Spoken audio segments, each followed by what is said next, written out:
It's great to be here. I graduated from here. That's too loud, huh? I think in 1989 I took this class, so it was kind of fun to sit in here. And I remember hearing some things that actually helped me the rest of my business days, even though they're not over. And I wanted to start out today with this thought. All I need to know in business I learned from my 4-year-old. I have a 4-year-old. I have 6 boys, and this is my youngest boy. He's 10 now. But he taught me a bunch of great principles, and hopefully I can convey those in a business sort of way. So, you know what, Seth, that moves. Maybe I'm stuck with that. Is there any way to get this slide right here too? You know what I'm saying? So if I go back, this is the words. Maybe is that right? Is this one for this slide? Let me see. No, you're good. It is. It's perfect. Okay. So let me share some things that my son Taft has taught me, and hopefully they'll tie. I know most of you probably won't go on and be dentists, but hopefully there's some other lessons that you can learn from my experiences.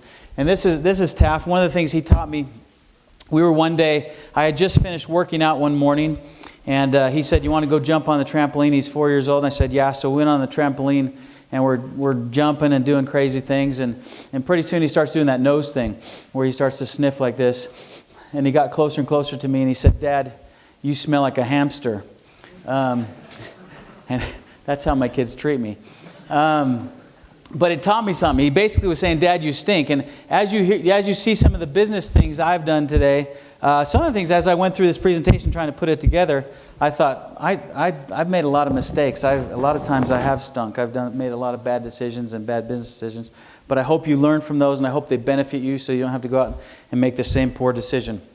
All right, principle 1. The business world needs great people, and I firmly believe this. Taft is a big believer in himself, and so one night, a couple things with him. One night as he was going to bed, I said, "Taft, I love you." And I said, "Taft, you're a great kid." And he said, "Dad, I appreciate that." And he said, "You're a great adult, Dad." And the business world needs great people. We really do. There's a lot of people that I've dealt with that aren't so great. One other experience with Taft along the same lines is as he was going to a soccer game one day, he went and we were a little bit late the first quarter, so he sat out, he watched his team play, and when he finally just before he was to go in, he looked over at me, he said, as his team was losing for the first time, he said, "Dad, they need me, they need me." And then he was sent into the game. So the business world needs good people. Let me share an experience I had. I got a call about 4 years ago from a neighbor. He lived 4 houses away from me, good LDS guy, and he said, "Hey, I'm buying these houses. They're $1.5 million, $1.6 million, and I'm buying for $500,000, $400,000, $600,000. He said, "I want you to get in on it." And I said, "That sounds fantastic." So he did some research. He went out and he found this house for $450,000. And he called me. He said, "I found one." He said, "We can go buy it, put a little bit of money into it, and it's going to be worth a lot of money." And for some reason, I like chasing deals. And so I thought, that sounds great. But I got that sick feeling inside as he told me about it, and he said, "You want to do it?" And I thought about it for a minute, and I said, "I don't want to do it. I'm just not in a position to do it." Just didn't feel good about it. I don't know if you guys ever had those feelings. You have. I know you have. So I didn't do it. Now, about a year later, I read in the paper, again, this is my good neighbor, that he and his close family members got busted for fraud. He's in prison right now for 3 years. All right. I was grateful that I had that little impression not to do something that seemed so good on the surface, seemed like such a good financial opportunity, but it wasn't with the right person. So I was glad that worked with me. So a principle, my thought is, President Reagan said a long time ago, he said, "Trust but verify." Trust no one with your money or idea. Money does make most people funny. I had one other experience just along the same lines where I got another phone call from a guy in my ward. I think I have this sticker on my head that says stupid or sucker or something like that. And so people call me all the time. And he called me and he said, "I got this friend, he's building houses in Mexico." And they said, "We're building these houses, they're cheap, we make a great profit, we have contracts with the government." And they said, "Do you want to do it?" And I said, "Yeah, I'll do it." And this time I didn't get that feeling. So I wrote a check for $50,000. I sent it off to this guy. Here's the lesson. I never had seen the guy, never had met the guy, and I'm sending him a check for $50,000 based on what my friend's telling me. So about a year goes by, and I get busy with what I'm doing, and I think about it, and I make a phone call, And I haven't heard from this guy for a year. So I call him and I say, hey, what's going on with the house? He says, well, things aren't going so good. I said, why don't you just refund me my money? He says, no, let it stay in there. I'll pay you interest, all this stuff. I said, no, why don't you just refund it? He doesn't refund it.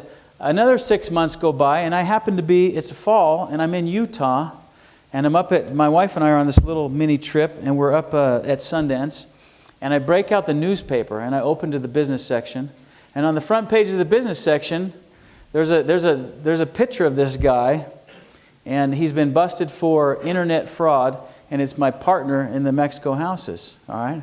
It's a bad thing. So that's not true. I was going to say I never got a dime back him. So here's what happened. So he's in prison right now. I got a lot of friends in prison. That's where all my friends are. So here's what happens. Every month now I get this check, all right? I put in $50,000, and this month I got a check. I think this is this month, September 30th. I don't think his name's on there, so we're okay. I got a check for $41. So at this rate, by the time my great-grandfather's kids get old, I'll get all my money back. So great investment, all right? So again, the lesson, be careful. So here's my thought, my principle.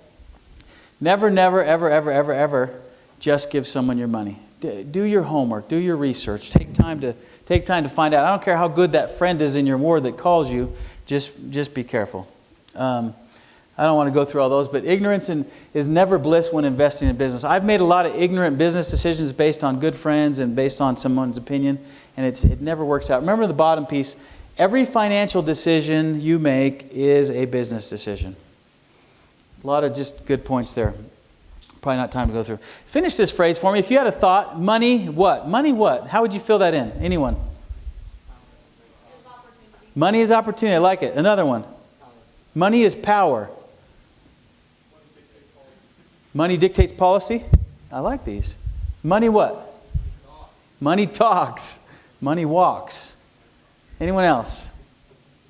Okay, money does a lot. Money also corrupts people. And you guys will see that in the next 20 years. You'll see how it destroys some close friendships and some other things. So be careful. Now here's one of my favorite principles. In life, business opportunities constantly knock. And you will find, when you see these opportunities, you'll miss a bunch of them. That's okay. Don't worry about it. I've missed so many. I had a friend, in 1998, I had just started a big dental practice, and I was so busy. But oil, imagine this, those of you that know oil dipped down to $10 a barrel. All right, what is it today? Does anyone know? 80, and 80's low, right? It's been up to 150 almost. And, all right, so it dipped down to $10 a barrel. And I wasn't real bright, but I thought, I want to bet the bank on this thing. I want to go put every dime I have into oil. But I got busy. I was so busy that I never did it. And sure enough, by 1999, it was again at elevated prices. Is that noise driving me crazy? Got it. Is that better? Less? So anyway, I missed that opportunity. Another friend about the year 2000, told me, invest in gold. Gold is at $2.20 an ounce. I didn't do it. About 2 years later, someone said, invest in gold. It's $4.20 an ounce. You know what? I did it. I invested in gold. It went all the way up to $1,900. And I owned some. It was awesome. Now it's back down to around $1,200. But that's okay because I'm still up about 3 times. And I'm excited that I went and bought. I had a neighbor that started a computer company, and I thought, it's never going to work out.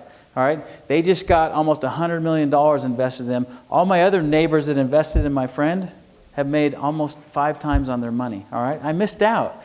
But all these opportunities, what I'm telling you, in the next few years, you're going to see all these opportunities come and never feel like this is the last one. Don't feel like, a lot of people will come to you and say, you got a week to make this. Don't worry about that. All right? Opportunities will always constantly knock. So I want to talk about some of the opportunities I have. Here's my son, who's always opportunistic. And so what I'm trying to say is be carefully opportunistic. Look for the good. Look for the bonus in the opportunities. My son came home. This is the same kid, Taft. He came home from school as a 7-year-old. And he was used to getting straight A's. He'd never had anything but an A on his report card. And he brought in this midterm report card, which wasn't a full report card. But on it was his first B. And his mom calls him over. Don't do this. His mom calls him over and says, Taft, what is this? He's got like 19 A's on there and 1 B. What is this B? And Taft saw it and he was troubled. He looked at the B and thought, he stared at it for like 5 minutes. He couldn't figure it out. And his mom says, it's just a math test. You got 20 out of 23. You got 87%. It's a B. And finally the lights went on for Taft. He looked at the B and he said, Mom, I get it. I know what the teacher was doing. What? She was giving me a bonus. Bonus. B was for bonus. So look for the bonus. When opportunities come, look for the good ones. Ignore the bad ones. Anyone know what this is right here? When you see that, what do you see?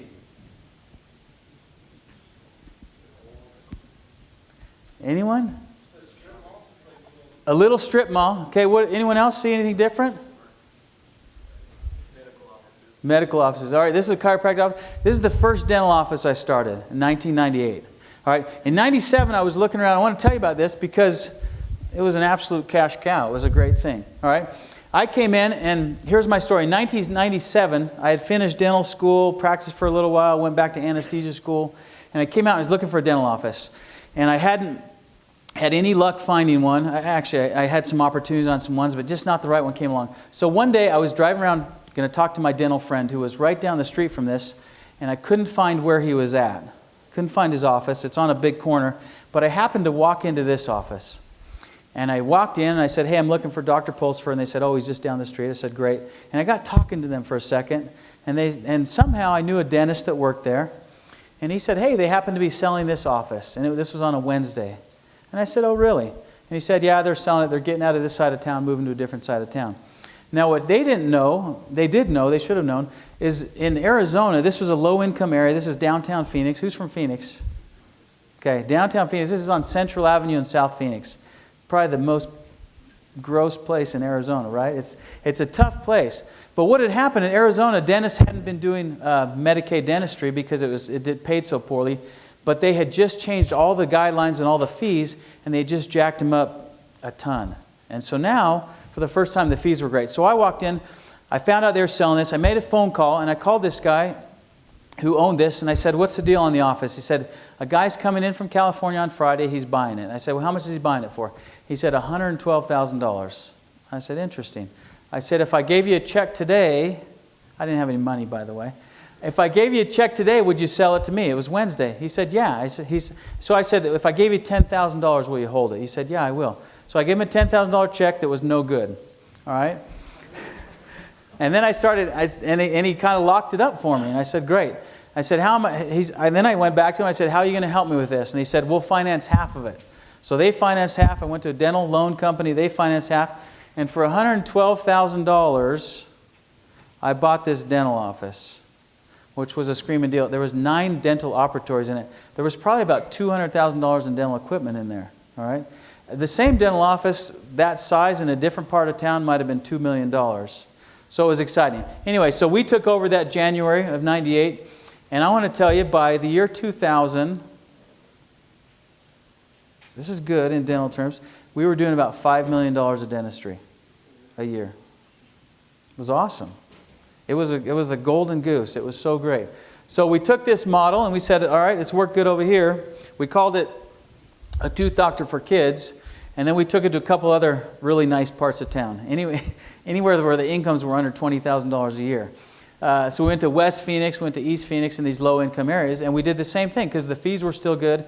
And so we opened about 4 or 5 more offices, and pretty soon we had something really great going. And so over the course of from 1998 to 2005, we had this big thing that I had never prepared for. So we had 6 offices, and it was going crazy, and it was a little bit overwhelming. That year, one of my managers came to me and said, why don't we sell this thing? And I said, I don't know. I don't know if people buy it. It's Medicaid dentistry. So we went to 3 brokers. I went to the first broker, and he basically said, I think it's probably worth, I don't think we can sell it, is what he said, because people are worried about Medicaid dentistry. But if we can, it might be worth $8 million. And we probably had we just had a lot of money tied up in it and things like that. And then we went to another broker, and he said it's about worth $8 million. And then we went to a business broker, and he said, I think it's worth $25 million. And I went home and kissed my wife and did all, it was great. I celebrated by myself. It was awesome. So I went home and thought, I'm going to give this guy a chance to sell it. So we listed it with this broker, and he went out that year, and he marketed this thing like crazy. We met with all these different people. And sadly, as these people came in, they said, it's just too much money to pay for something that might die overnight. Now, just near the end, as our listing was kind of ending, we found this one company that was looking for a Medicaid dental group practice. So they came in and said, we want to buy it. Again, I went home and high-fived my wife, kissed my kids, said this is awesome.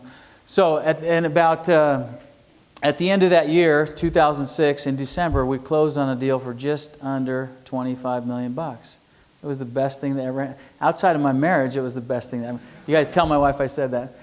It was awesome. I couldn't believe it. So we sold this thing, and they made, the only downside to that was they said I had to work for them for 5 years. So I worked for them for 3 years, and then I couldn't take it anymore. But they were smart because they bought 85% of it from us, and the other 15 we hung on to. So at the end, if we left before 5 years, they had this golden handcuff, which meant if I left early, I would give up a bunch of money. But after 3 years of working with them, I couldn't do it anymore, so I had to leave.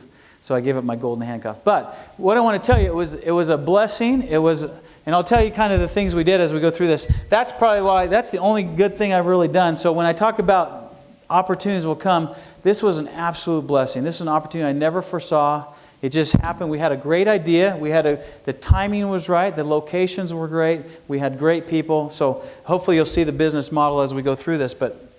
And I don't say that to boast as much as timing was everything on this thing. That's why it worked out so good.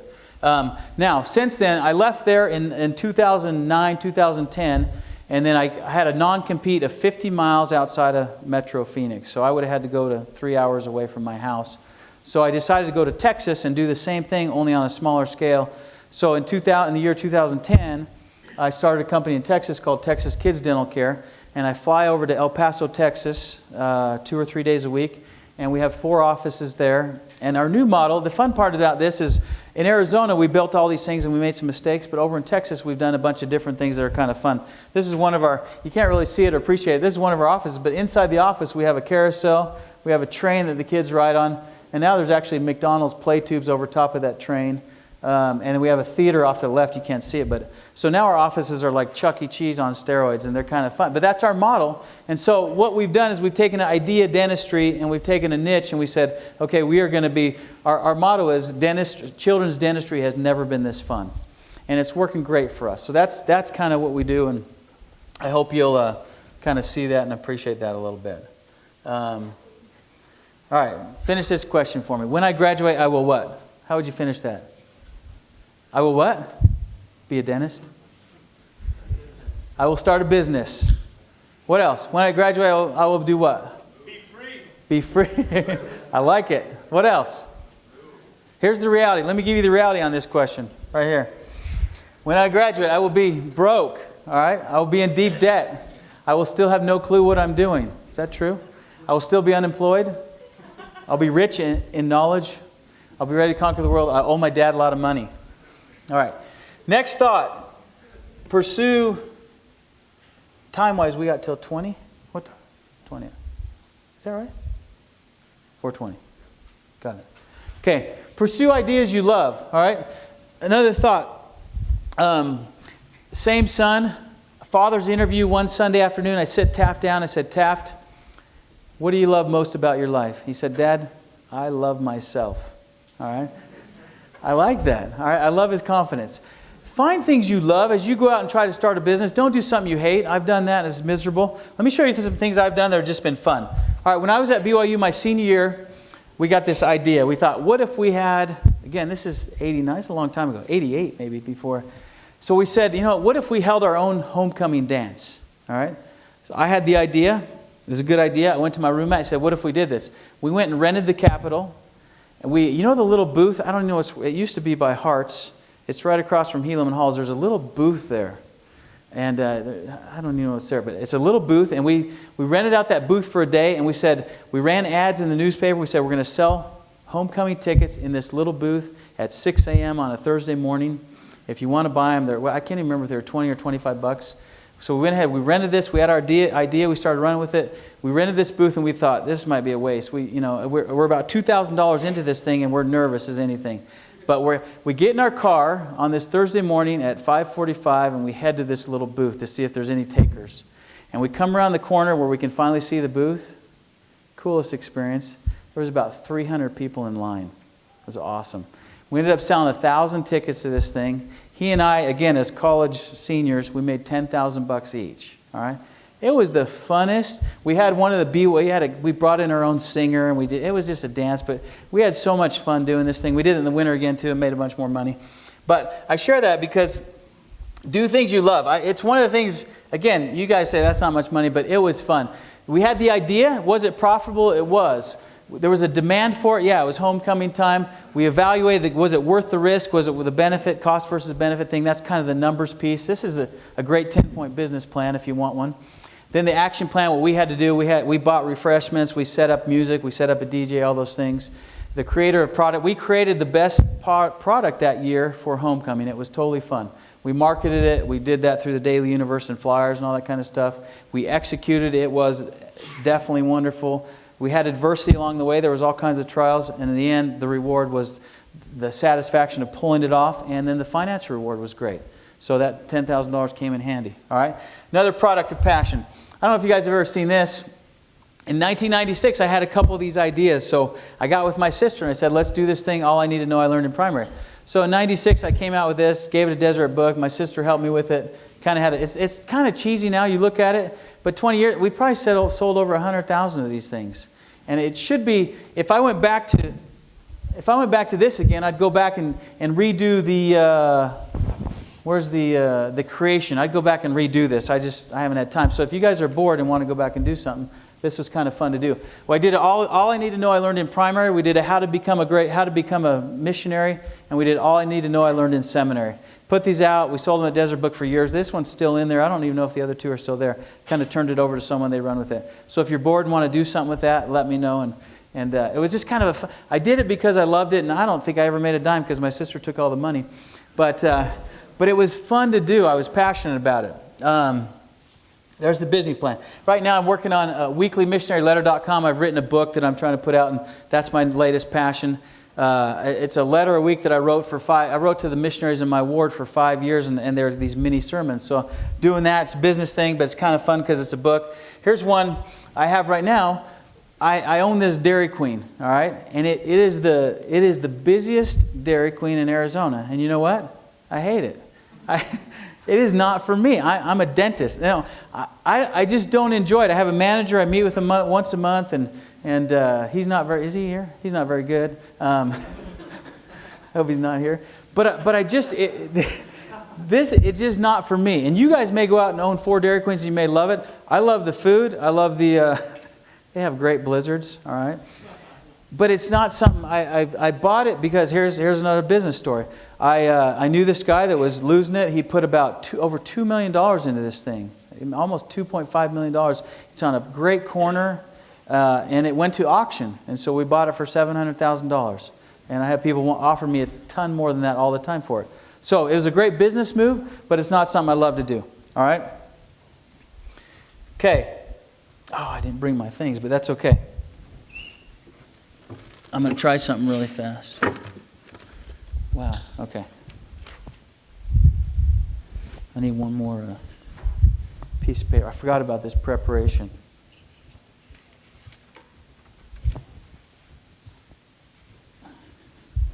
Okay, you can't. Everyone look the other way for 1 second.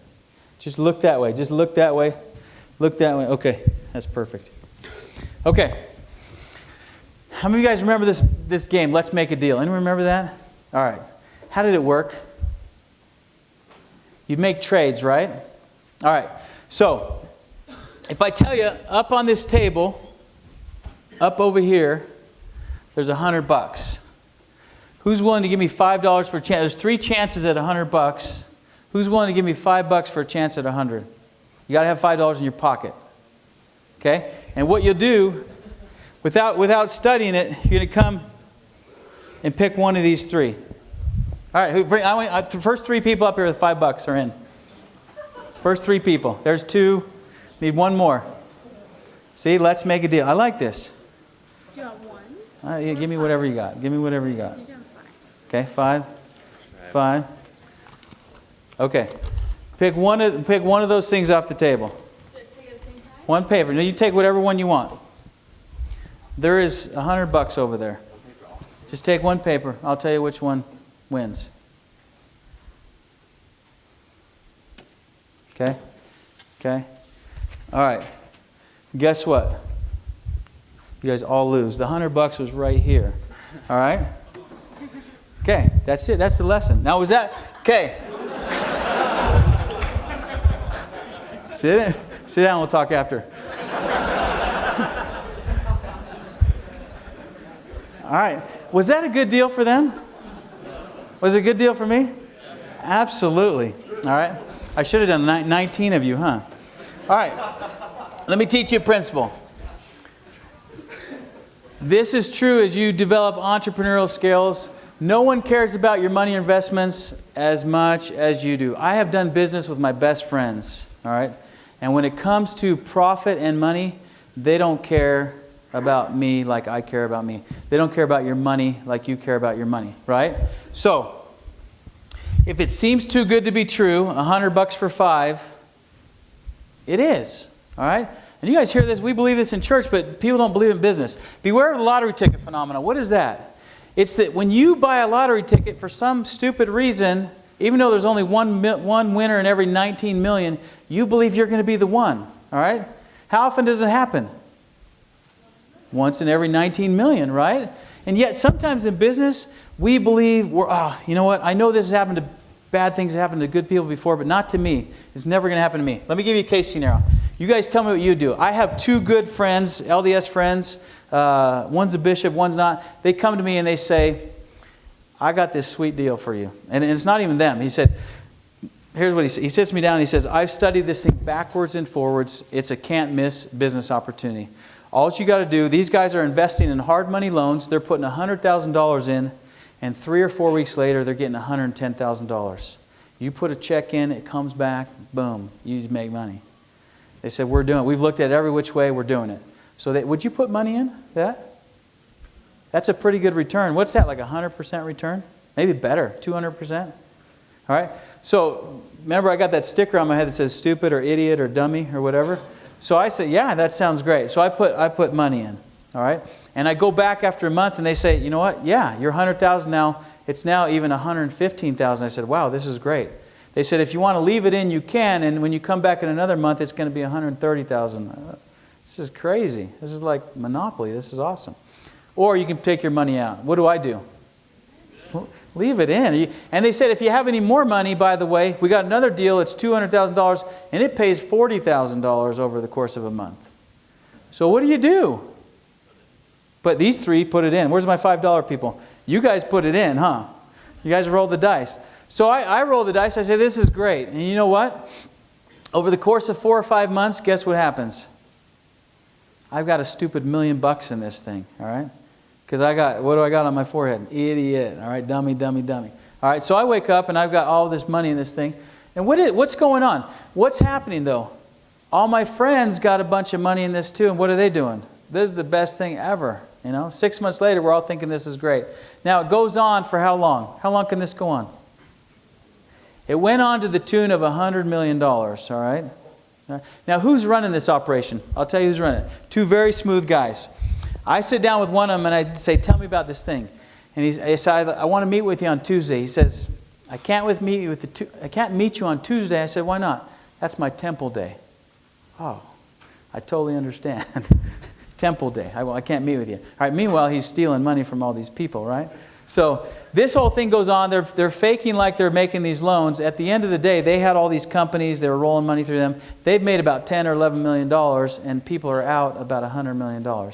So I wake up, after the course. Now, to my credit, I had a good stake president who lived next door to me, and he said, somehow he got wind that I was in this thing, and he said, Jeff, what are you doing? There's no way this is going to work out. So I did go back to them, and I got about $800,000 out. All right. So I lost $200,000, though, is what I'm telling you. Stupid money. But so what happens? I was going to get rich quick. Can't be into it. It's going to be true. Da-da-da. Let me come back to 2 things. Here's what happens. These guys finally, the police go in. They get arrested. And these 4 good LDS guys are in prison right now for 10 to 12 years. All right? And guess who invested in this thing? I don't know if you can read this from there. According to evidence at trial, 2 men served as managing director, chief financial officers. Evidence at trial showed the entities collected more than 100 million funds from investors from February 2002 to April 2005. The majority of the investors were members of the Church of Jesus Christ of Latter-day Saints and hailed from Arizona, Utah, and Nevada. All right. So the good thing is there was other stupid people besides me. That's the best part. They were told that shows the whole thing. But at the end of the day, what's the principle? No one cares about my money like I do. They didn't care they were losing my money. One of these guys was going to Las Vegas every weekend and losing thousands and thousands of dollars gambling. All right, so they didn't care. I wanted to show you this point. All right, try this, because remember this in business. You will get into some business situations and you're going to be asked to be dishonest. All right, that happened in this over and over again. Good people were involved in this and they were asked to be dishonest, and a lot of them were dishonest. A lot were honest and walked away. But try that. Put your hand on your leg like this. Take your middle finger and tuck it like that. All right. Now, oh no, before you do that, put your hand on your leg. Try to lift all your fingers when they're all normal. Can you do that? Lift all? Okay. Now tuck the middle one. Now what happens? What happens to your ring finger? It's paralyzed, right? You can't move it, right? If you do that right, it becomes paralyzed. That's what dishonesty in business does to you, all right? It literally will paralyze you. The time will come when you do something wrong or dishonest, there will be an accounting. And it may not even be in this life, but there will be an accounting. Be honest. Again, business world needs great people. It really does. All right, do things your mom would be do things your mom would be proud of. Where's I going with this?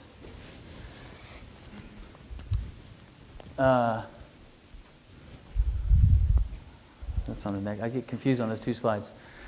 My son, let me just share the story. It ties into being honest, basically. One year, my wife maybe she was at home, but I took all my boys boating. All right, and the problem was they were like 9 through 4. So I'm this dad with 5 boys or whatever on the boat, and I'm doing all this stuff by myself. I'm backing down the trailer, getting the boat off, doing all this stuff. And then I'm trying now, and I shouldn't have been doing this, but then I put them all on a tube, and I was driving the boat with no flag person, right? So you do some dumb things. Now we had this tube in there. This Taft was about 4 at the time. It's back to Taft again. We had this big old tube, and super fun.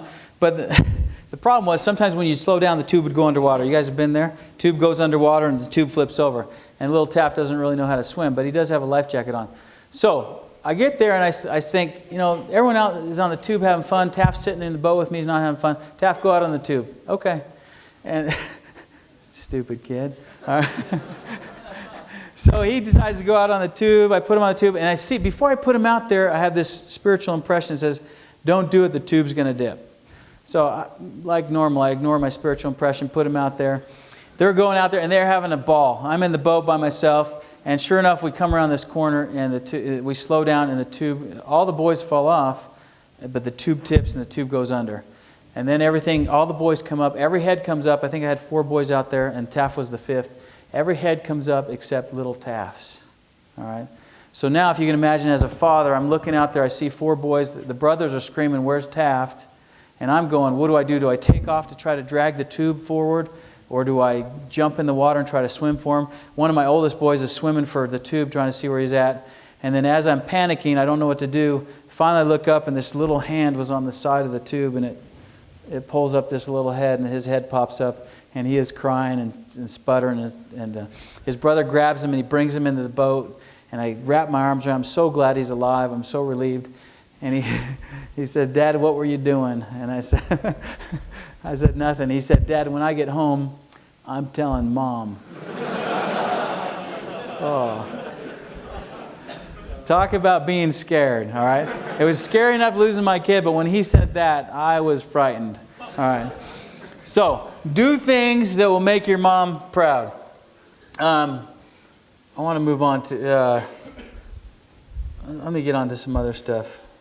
So many good things. All right, beware of partnerships. All right, think about partnerships. I had a chance to be involved in some partnerships, and this is kind of how they work sometimes. Sometimes you get strong-armed, if you will. Which would you rather be? If you were a partner, which would you rather be? And why? According to this picture. Yeah.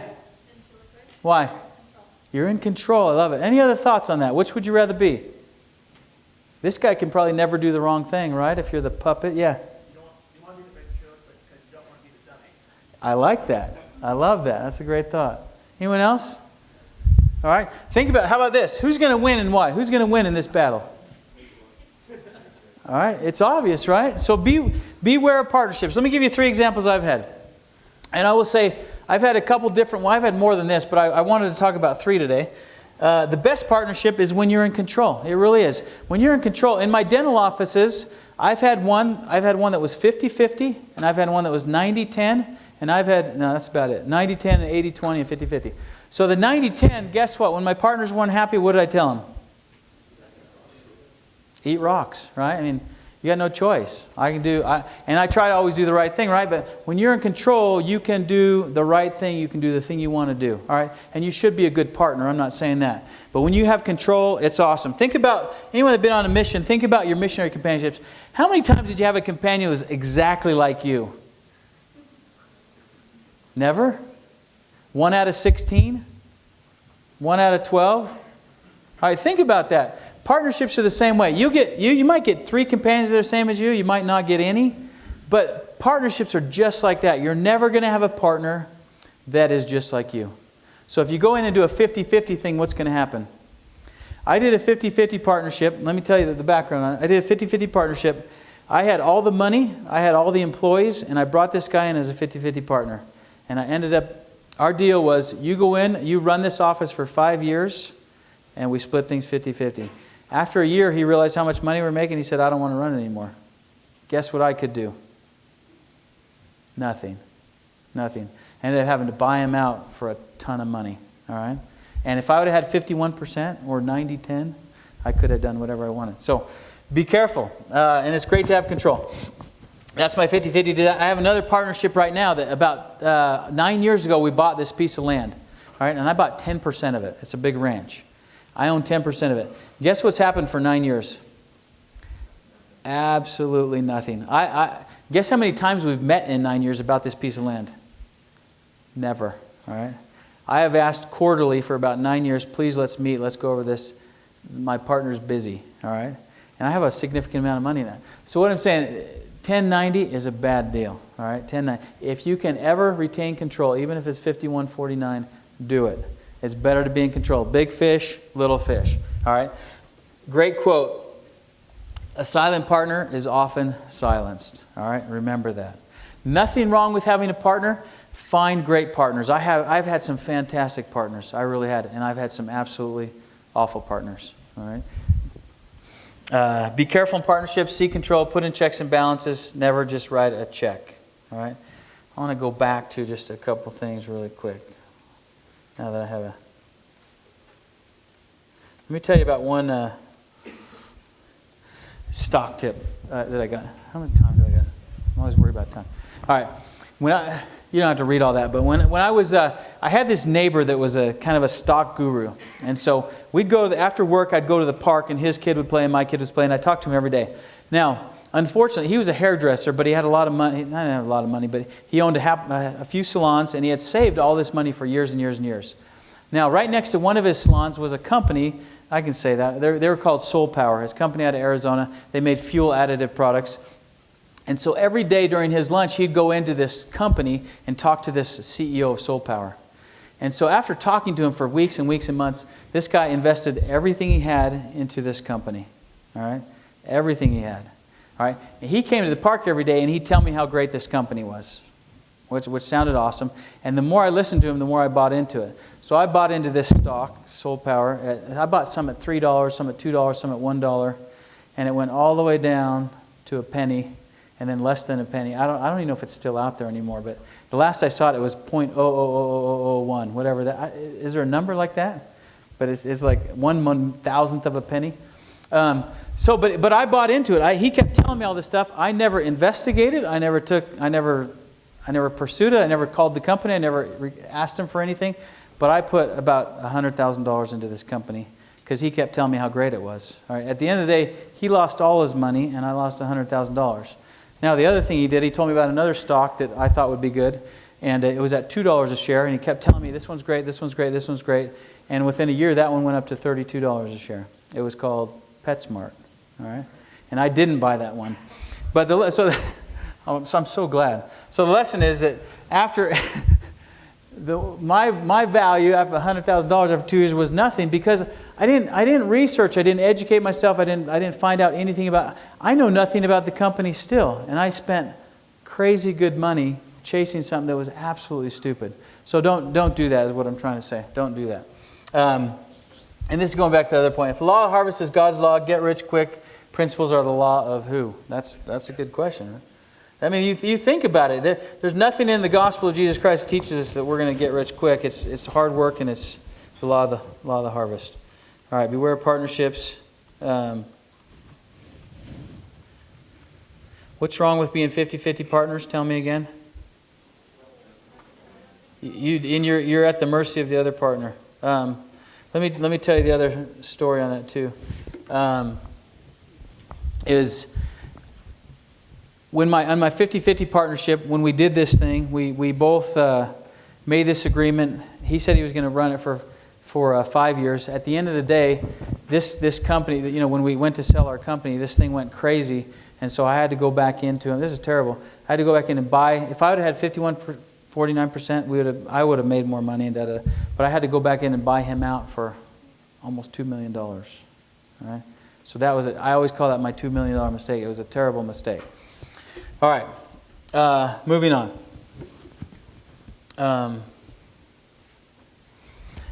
Last thing, probably in closing. As you go out and you go into the world, I would say just leave a mark for the better. You guys are going to have a million opportunities. You're going to have. I have failed at so many things. I have lost so much money because I was stupid. Thankfully, I've had some great opportunities, and opportunities continue to knock, and great opportunities continue to come. And those have absolutely been a blessing. My son Taft, when he was 4 years old, he was playing with my little daughter Holland, who was about 6 or 7 months old. And they were playing, and she walked out of her room with a pen in her hand. She was carrying this little flowered pen, and she had a big H on her chest, all right, written from the pen, all right.